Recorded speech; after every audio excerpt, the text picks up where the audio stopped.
दोस्तों, आज हम बात करेंगे डॉक्टर राजेंद्र प्रसाद के बारे में, जिनका जन्म 3 दिसंबर 1884 को बिहार के सिवान जिला के जीरादेई गांव में हुआ था।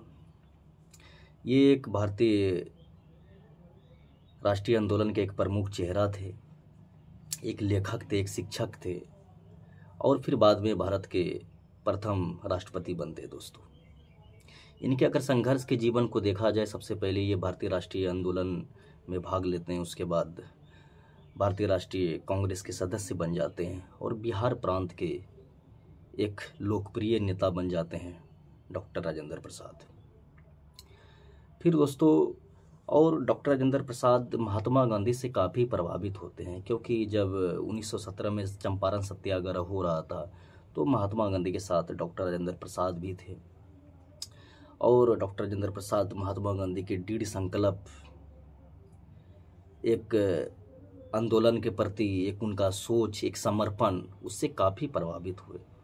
और फिर यहाँ से अगर देखेंगे तो जितने भी आंदोलन महात्मा गांधी करते हैं उसमें निश्चित रूप से डॉक्टर राजेंद्र प्रसाद शामिल होते हैं। दोस्तों, फिर साल 1920 का समय होता है जब नागपुर अधिवेशन में भारतीय राष्ट्रीय कांग्रेस के द्वारा एक प्रस्ताव पेश किया जाता है, जिसे हम असहयोग प्रस्ताव के रूप में जानते हैं। दोस्तों, और डॉक्टर राजेंद्र प्रसाद एक पहले व्यक्ति थे जिन्होंने अपने वकील के एक चमकता हुआ करियर वकील का, और फिर इस्तीफा दे देते हैं और पूरी तरह से आंदोलन में कूद जाते हैं। दोस्तों, और फिर आंदोलन सफल होते हैं।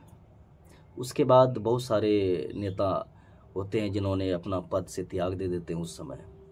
उसके बाद साल 1930 का होता है जब नमक आंदोलन चल रहा होता है, तो उसमें भी डॉक्टर राजेंद्र प्रसाद महात्मा गांधी के साथ थे। दोस्तों, फिर दोस्तों अगर बात करें, घटना है 1942 का, जब भारत छोड़ो आंदोलन का नेतृत्व किया जाता है। महात्मा गांधी और जितने भी नेता थे उस समय, सभी ने नेतृत्व करते हैं भारत छोड़ो आंदोलन का, जो 1942 में गोलिया टैंक मैदान से स्टार्ट किया जाता है। दोस्तों, और इसी आंदोलन में महात्मा गांधी भारत छोड़ो आंदोलन में ही, और इसी आंदोलन में महात्मा गांधी करो या मरो का नारा देते हैं, जिसमें डॉक्टर राजेंद्र प्रसाद भी शामिल होते हैं। दोस्तों, उसके बाद जितने भी बड़े नेता लीडर थे सभी को गिरफ्तार कर लिया जाता है अंग्रेजों के द्वारा, और फिर महात्मा गांधी को आगा खां पैलेस में बंद कर दिया जाता है और डॉक्टर राजेंद्र प्रसाद को पटना के बांकीपुर के जेल में बंद कर दिया जाता है।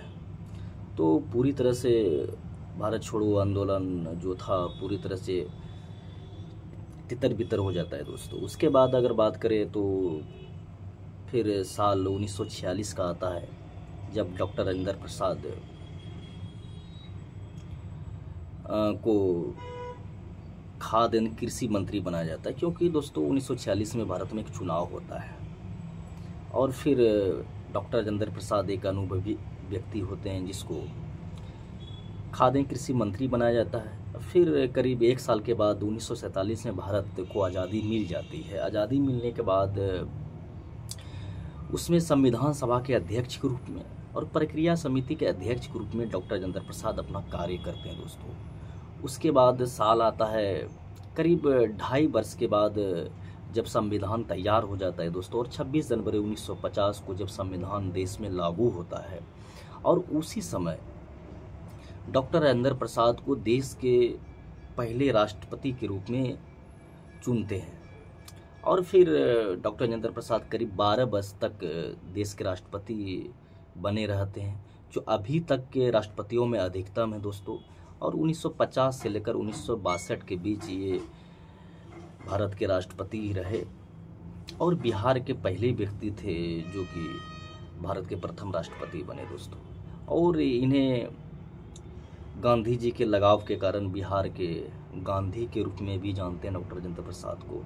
और फिर इनका देहांत 1963 में करीब 78 वर्ष के आयु में हो जाता है। दोस्तों, और फिर अगर बात करें तो इन्होंने आंदोलन में बहुत सारे आंदोलन में इन्होंने भाग लिए और इनका बहुत बड़ा योगदान है भारत की आज़ादी में डॉक्टर राजेंद्र प्रसाद का। नमस्कार दोस्तों।